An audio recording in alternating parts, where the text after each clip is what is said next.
So now I'm going to talk about this Bishop Jackson situation. Finally, some of you have been waiting for me to talk about this. Um, I'm going to talk about this, however, uh, I'm going to use this situation. I'm not going to talk about it in the ways that everybody else has talked about it. I'm going to talk about it really to address how preachers, and these corrupt preachers and bishops, how they use various tactics to silence their critics. Not only inside the church, we know what they do inside the church, but the peculiar ways in which they go out, they try to do so outside of the church through manipulating the media. Now, I watched this Bishop Jackson situation very carefully, and those of you who don't know about the Bishop Jackson situation, I'm getting ready to break it down for you in a minute. The Brokeback Bishop, somebody called him the Brokeback Bishop. Um, well, let me just give you a little background. So this Bishop Jackson, this is him and his wife here.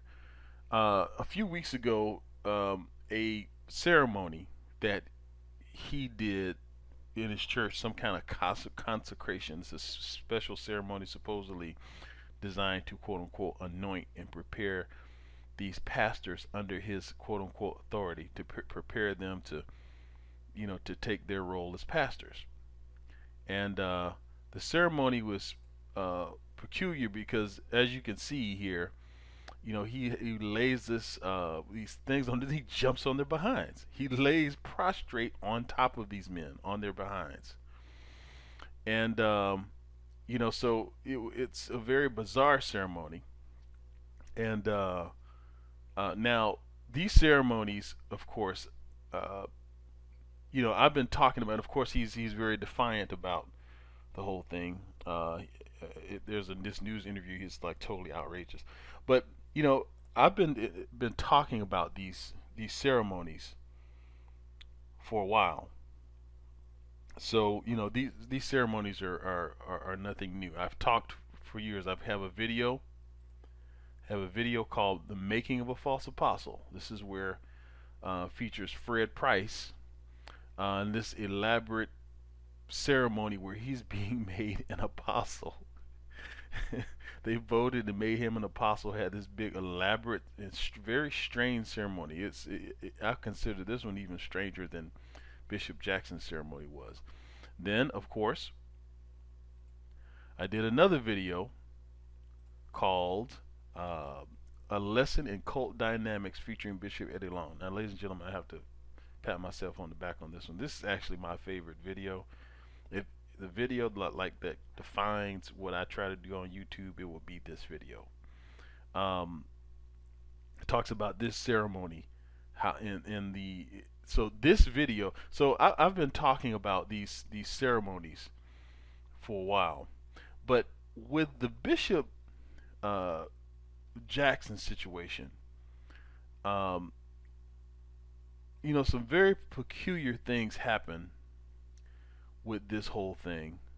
Um, Particularly the aggressive manner in which this video was scrubbed from the internet. Um, and but before I get into the specifics of this video, I want to just just very quickly cover I the issue of you know these corrupt pastors and corrupt bishops working to silence free speech, to shut people down who oppose them, who question them.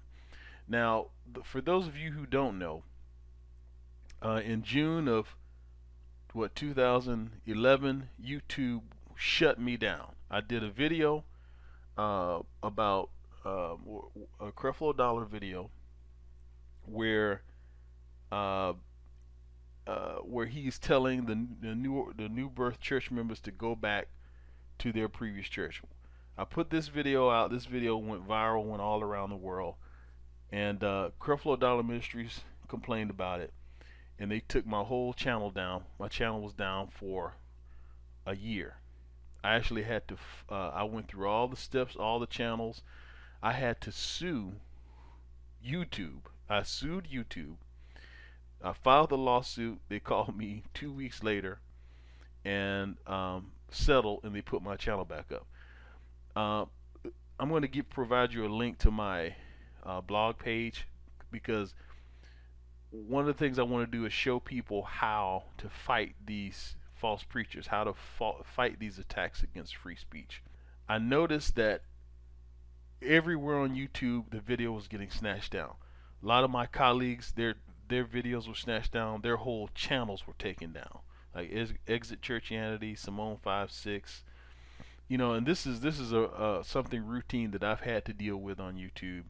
Um, I've got so I've had my own battles. I mentioned my colleagues.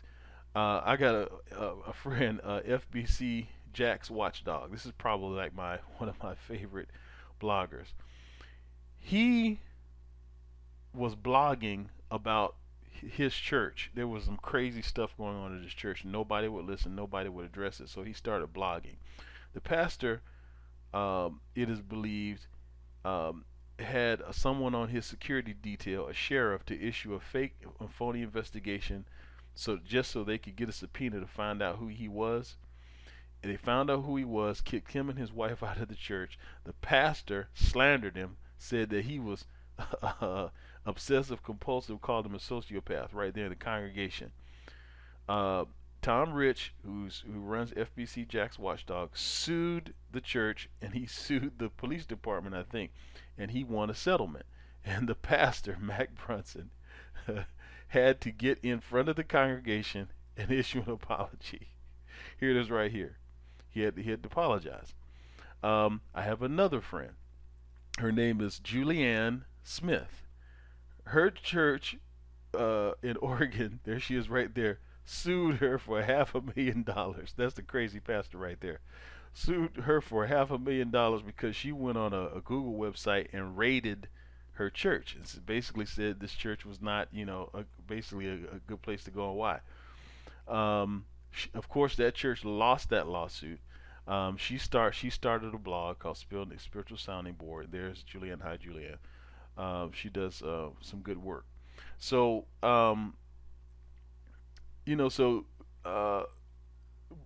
with this Bishop Jackson situation, going back to Bishop Jackson, I actually, when I saw what was happening to people, I actually called, going by the information that was, usually when YouTube takes a video down, it shows who filed the complaint and who complained. And it turned out to be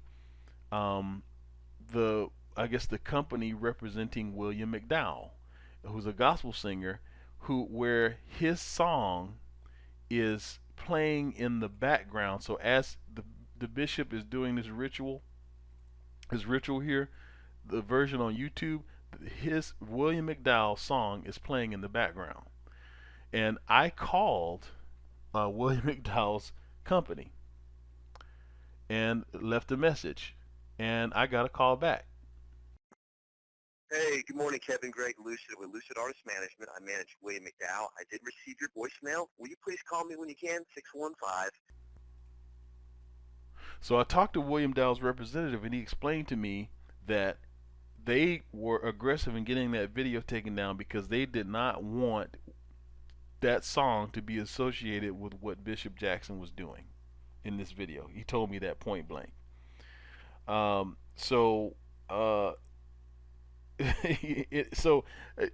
point is, and just to wrap up, ladies and gentlemen, is that those of you that are in the blogging community, and not even in the blogging community, but just regular people out there, but particularly blogging community, we need to be aggressive in fighting and beating back these attempts to silence, people's ability to speak freely. They have the ability to get on international TV, radio, and say whatever they want to say. But as soon as one person stands up or gets, on the computer or whatever, on the camera and says what they have to say, all of a sudden you're a threat. Bishop Jackson, he has even, of course, he worked to get this video taken off, and I actually called his church as well, but I was not able to get anyone on the phone. But if you need help in fighting back, ladies and gentlemen, you're welcome to contact me, and I'll do whatever I can to assist you. So, pimp preachers, corrupt preachers, be on notice. You're not going to stop us. We're going to fight you, beat you at your own game. Take care, and God bless the Brokeback Bishop.